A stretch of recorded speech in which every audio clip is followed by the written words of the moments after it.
Critique littéraire de l'abbé Benjamin Samanou, le philosophe, sur l'ouvrage du père Christian de la Bretèche, Essai de démocratie en République du Congo, Pointe-Noire, Congo-Brazzaville. Quand l'herméneutique existentielle de l'abbé Benjamin Samanou réveille les appétits philosophiques. Ce vendredi 5 avril 2024, au musée Cercle africain de Pointe-Noire, à l'occasion de la cérémonie de présentation, dédicace et vente du livre Essai de démocratie en République du Congo du père Christian de la Bretèche, l'abbé Benjamin Samanou, philosophe et critique littéraire, a fait passer au scanner le dit ouvrage. Sa critique est apparue comme un véritable cours de philosophie qui a mis tout le monde d'accord. L'herméneutique existentielle a été la méthode empruntée par l'abbé Benjamin Samanou, ce pour connaître les profondeurs de l'auteur, père Christian de la Bretèche. Mais qui est l'abbé Benjamin Samanou? C'est un ancien professeur au grand séminaire de philosophie Monseigneur Firmin Singa et de théologie cardinal Émile Biayenda de Brazzaville. Prêtre de l'archidiocèse de Pointe-Noire, directeur de la bibliothèque de l'Université catholique du Congo, Brazzaville à Liambou. Actuellement, il est administrateur paroissial de la paroisse cathédrale Saint-Pierre apôtre. Après la présentation de l'abbé Benjamin Samanou, Média Plus Océan vous propose ce cours de philosophie.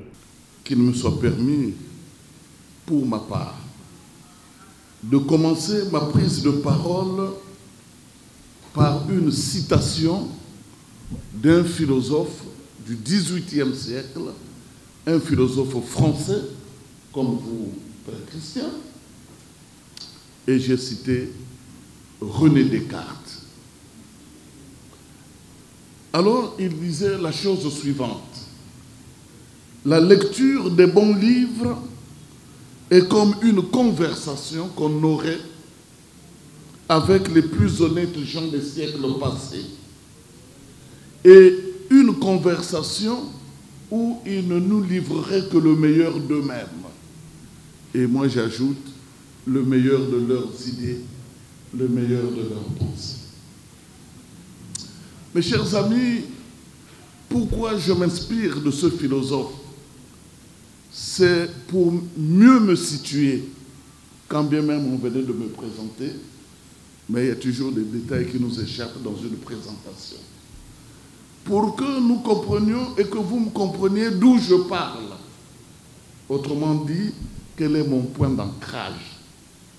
J'allais même dire, et pour le dire peut-être mieux en français, ou philosophiquement parlant, le sol épistémologique et herméneutique de mon intervention. Je parle à partir de la philosophie, puisque je suis philosophe. La philosophie, mes chers amis, c'est la mère de toutes les disciplines, de toutes les sciences. La philosophie, c'est cette discipline, cette démarche intellectuelle, rationnelle, qui a pour horizon le questionnement.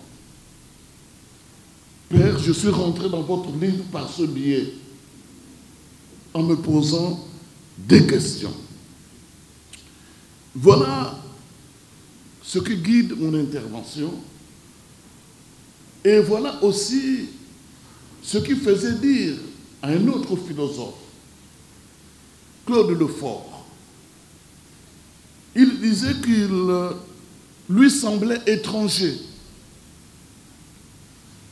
que la plupart de nos contemporains ne sentent pas, ne voient pas ce que la philosophie doit à l'expérience démocratique.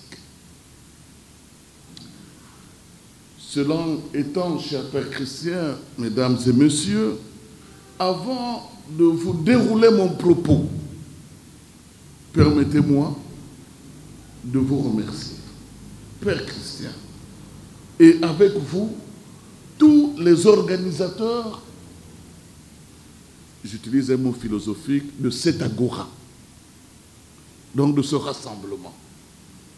Mais je dis que vous avez aussi pris le risque de m'inviter, de m'associer, non pas comme commentateur, non pas comme présentateur, mais comme lecteur discutant de votre ouvrage, Essai de démocratie en République du Congo.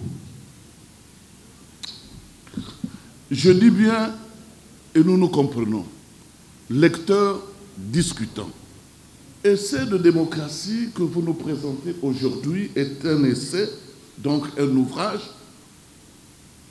Je vous fais grâce de ce genre littéraire qu'on appelle essai.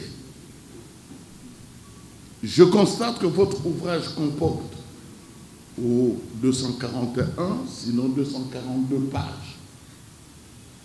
Mais cet ouvrage est animé d'une grande et noble ambition, pour ne pas dire un ouvrage qui aborde des questions vigoureusement discutées aujourd'hui dans le débat public congolais. Je vous cite. Vous, c'est la préface, mais c'est votre préface, même si c'est préfacé par Madame Niadi, ce sont vos idées et elle va dans la ligne de vos idées. Alors je cite, une politique de transparence et de communication sur tous les problèmes qui conditionnent notre avenir. Vous assumez ça, Président? Merci. Le renoncement à tout jamais à l'usage de la violence et de la corruption. Et puisque vous parlez de la conférence comme point de départ, ça me revient encore.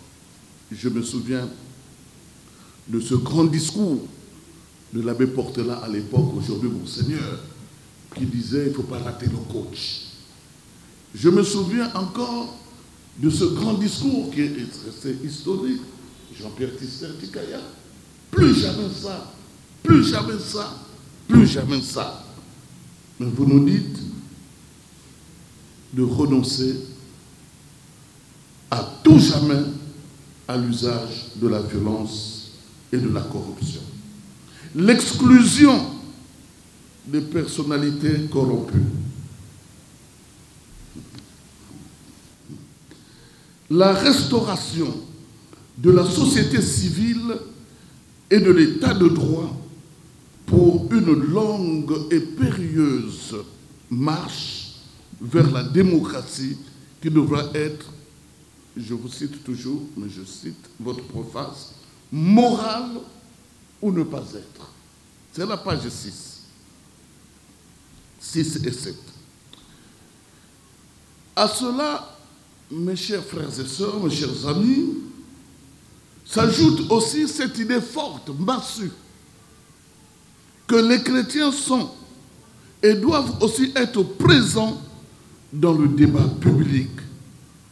Et vous le dites, c'est une urgence et une exigence de leur foi. Oui, la foi n'est-elle pas morte quand elle n'inspire pas des actes concrets dans la société?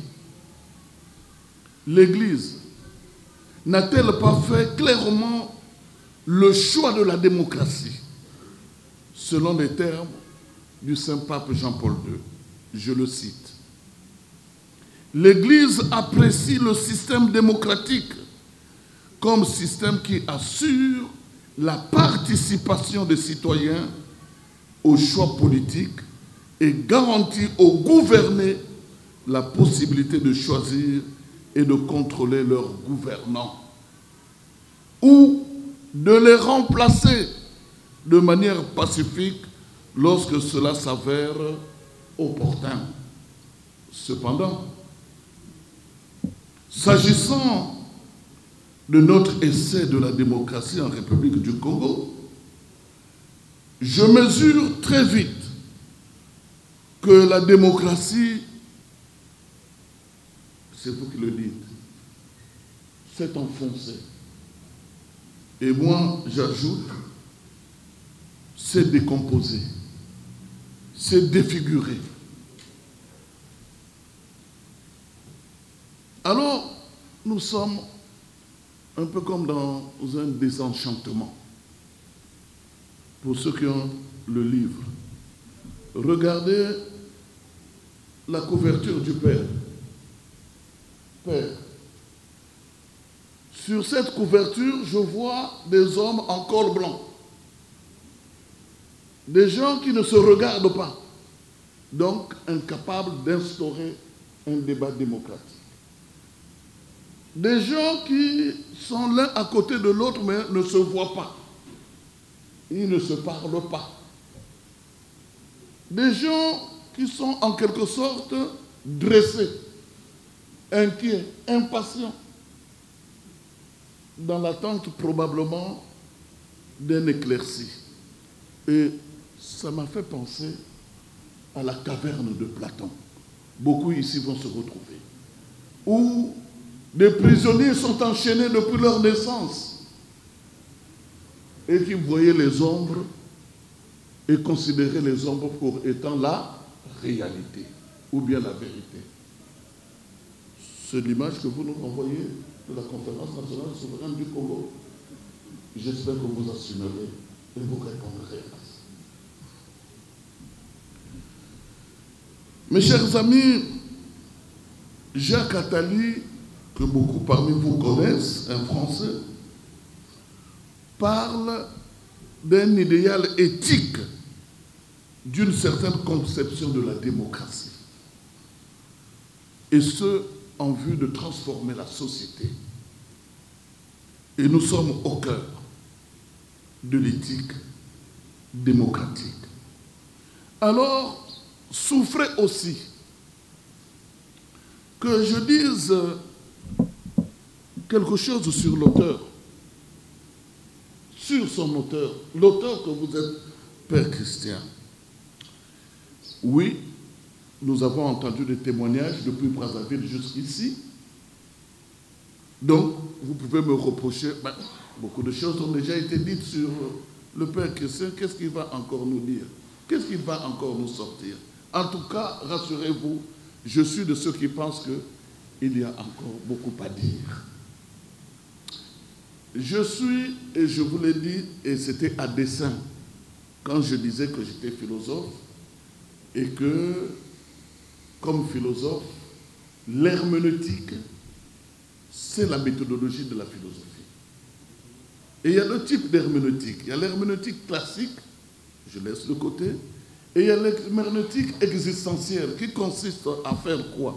C'est-à-dire à partir du livre, à dire quelque chose de son auteur. Père Christian, vous savez que quand vous êtes arrivé au Congo, je n'étais pas encore né. Donc, j'ai fait l'effort de dégager une certaine image, une certaine figure de vous, telle que ma pauvre lecture m'en a donné.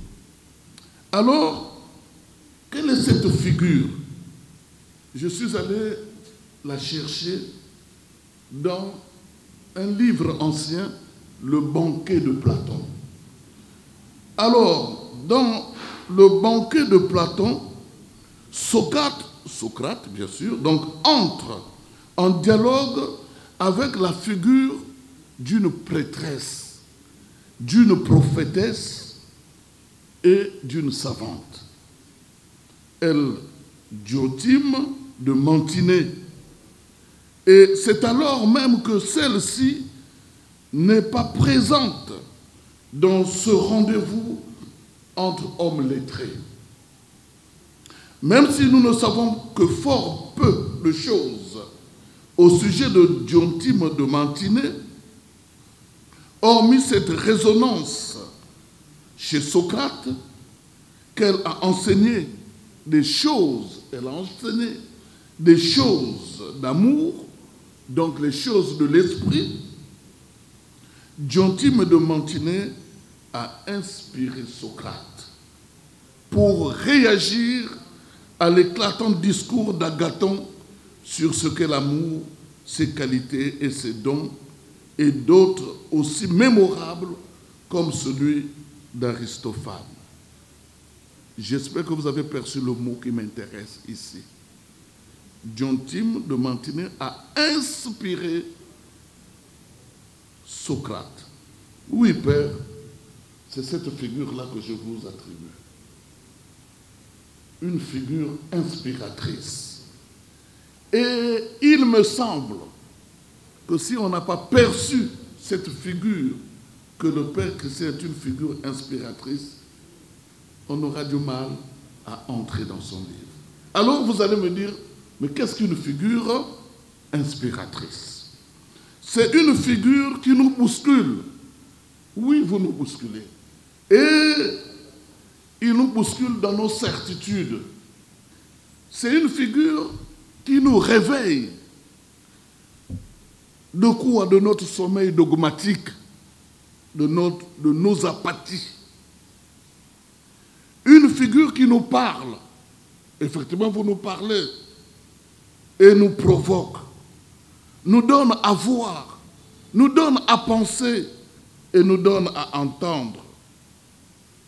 Vous êtes une figure inspirante qui, à partir du lieu, du monde où vous avez vécu, votre époque, votre contexte culturel, social, politique, économique et spirituel, venez comme John Tim de Mantinet de nous parler dans les choses qui nous touchent, dans les choses qui nous concernent, j'allais dire dans les choses actuelles.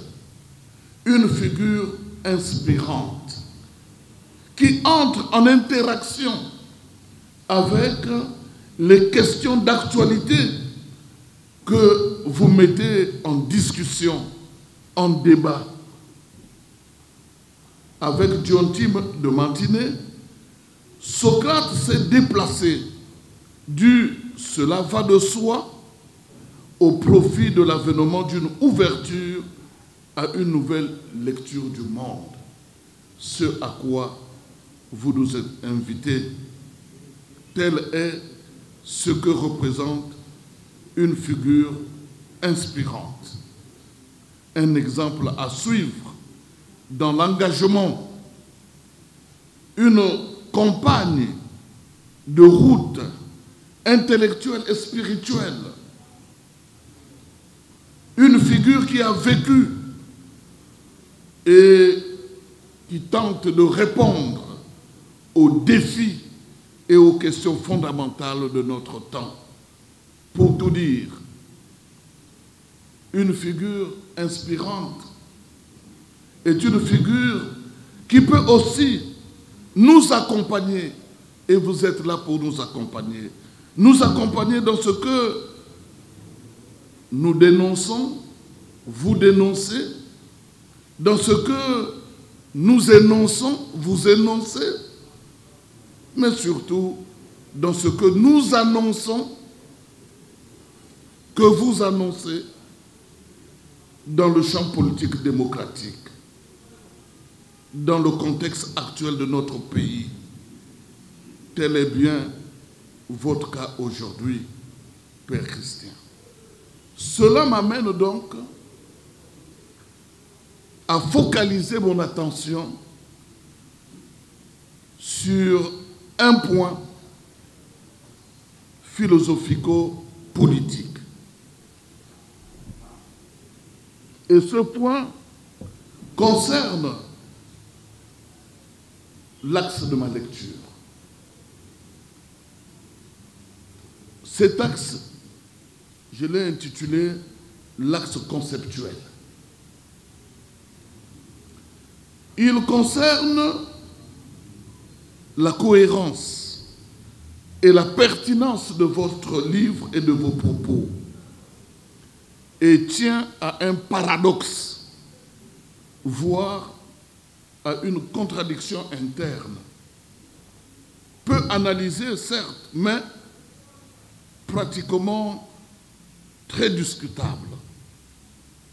Il indique les raisons qui constituent, à mes yeux, les fondements de la démocratie.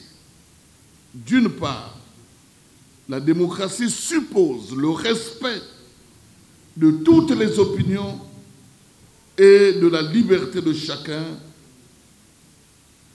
à les nourrir et à les faire valoir. Elle exclut toute vérité d'État imposée par la force, la brutalité, la violence, la guerre. Mais d'autre part, elle engage certaines valeurs qui lui sont intrinsèquement liées et sans la reconnaissance et le respect desquelles elle ne saurait fonctionner. Or, l'histoire de la démocratie, d'une manière générale et de façon toute particulière dans notre pays, est aussi celle de ses avatars, celle de ses échecs, de ses dérives, comme celle des déceptions qu'elle induit dans notre pays. La démocratie est donc face à un dilemme, et votre essai de démocratie me met devant ce dilemme. Ou se défendre contre ses adversaires, ou se laisser éventuellement détruire par fidélité aux principes qui la fondent, mais au prix d'un autre illogisme, d'une autre irrationalité, comme le soulignait Merleau-Ponty. Notre problème philosophico-politique est d'ouvrir le concept de démocratie, mais sans le détruire. J'ai comme l'impression que nous sommes dans une destruction du concept de démocratie que dans la construction. Oh, vous nous direz, vous-même, puisque vous êtes là. En disant cela, cher Père, cela n'enlève rien à la pertinence et à la sagacité de votre livre, qui se veut un appel pressant que vous nous lancez, surtout à la génération qui est la mienne, dont le devoir aujourd'hui est de nous organiser. Et aidez-nous à nous organiser, parce que nous voulons nous organiser. Nous organiser, oh, je vais dire des choses qui peuvent un peu faire frémir, mais ce n'est pas grave. Tantôt, il faut aussi les dire. Nous organiser pour sortir notre pays de cette situation. Oh, cette fois-ci, j'utilise un mot simple, le déficit démocratique. Hein? Dans le papier, j'avais mis « on ne peut opaque », mais ce serait quand même trop ambitieux de le dire comme ça. Je préfère dire « nous aider à nous organiser pour aider notre pays à sortir de la situation de déficit démocratique dans lequel nous sommes plongés. Déficit de participation à la vie politique. Aider notre pays et aidons notre pays à se doter d'un système démocratique vrai, et c'est possible, qui confère aux gouvernants la légitimité, la question de la légitimité, qui est une question réelle dans votre livre. Et en démocratie, c'est une question fondamentale. Donc, il confère à nos gouvernants la légitimité pour conduire les affaires publiques et qui maintient les gouvernés que nous sommes éveillés. Et nous devons être éveillés et mobilisés dans la poursuite de l'intérêt général et la recherche du bien commun. Il s'agit donc pour nous de penser autrement notre rapport à la démocratie, pour ou contre la démocratie. Car la conduite des sociétés humaines ne peut se soustraire de la référence à des valeurs, à des principes, à des normes. Si ces arguments fondent la cohérence et la pertinence d'un système démocratique, cela ne signifie pas que sa mise en œuvre est facile.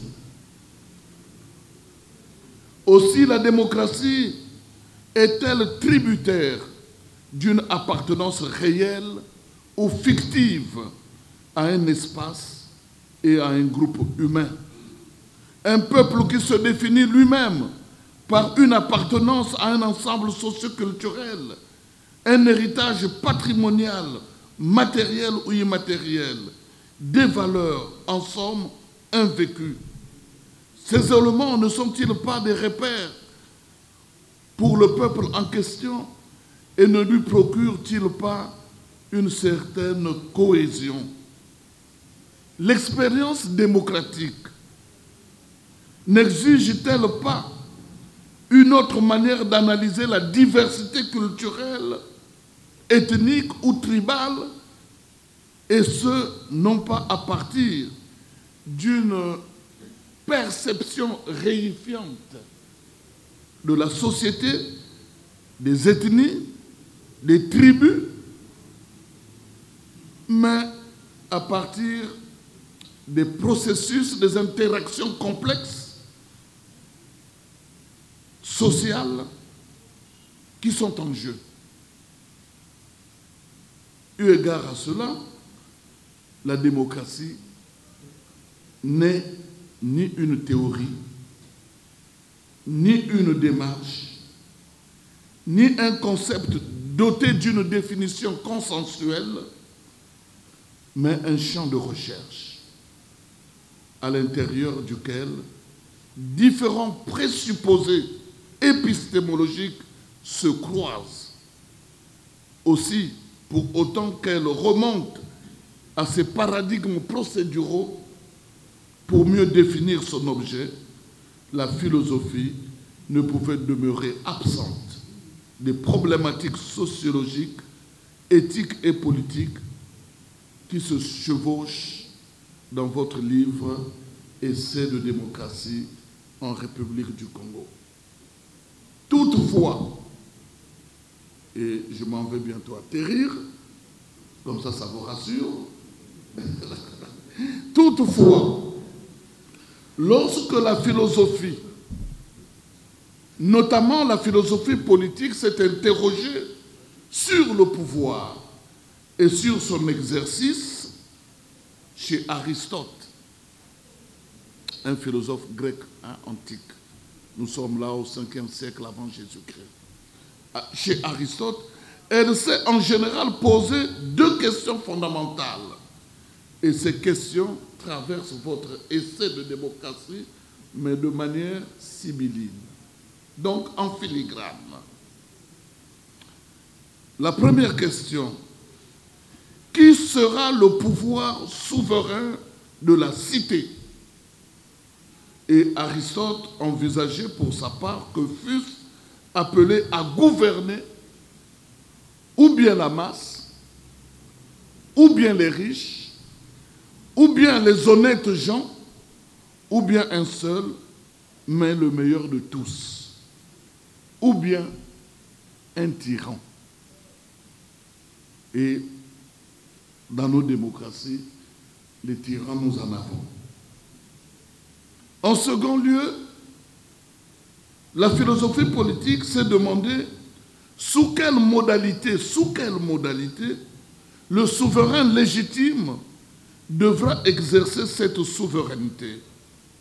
Plus précisément, la souveraineté du souverain légitime doit-elle être absolue ou limitée? Ces deux questions ont donné lieu à une diversité de réponses. À travers ces réponses controversées, les philosophes ont dessiné une trajectoire de la philosophie politique, d'Aristote à Rousseau, où Rousseau, c'est un philosophe français, 18e siècle, où c'est élaboré. Et à travers donc, cette trajectoire, la conviction est la suivante: que la souveraineté du peuple, que c'est de la souveraineté du peuple que tous les pouvoirs doivent dépendre. La démocratie, c'est de la souveraineté du peuple que tous les pouvoirs doivent dépendre. En tout cas, en démocratie, c'est ça. Comme nous le savons déjà, les premières expériences d'un régime politique démocratique ont eu lieu pendant l'Antiquité. Dans la cité grecque d'Athènes, le terme démocratie, qui vient d'ailleurs du grec ancien, démos, qui signifie peuple, et gratos, qui réfère au pouvoir, est donc littéralement le pouvoir du peuple. Cependant, il faut toutefois savoir que pour les Athéniens, le peuple se limite aux citoyens, c'est-à-dire aux hommes libres, nés de pères athéniens. Le groupe des citoyens n'inclut donc pas les femmes, les enfants, les étrangers et les esclaves. Du coup, environ 10% et 10% seulement de la population du territoire d'Athènes faisait ainsi partie des citoyens. Évidemment, la démocratie athénienne, me direz-vous, forte et bien forte différente de nos démocraties modernes. Elle ne s'est pas implantée du jour au lendemain.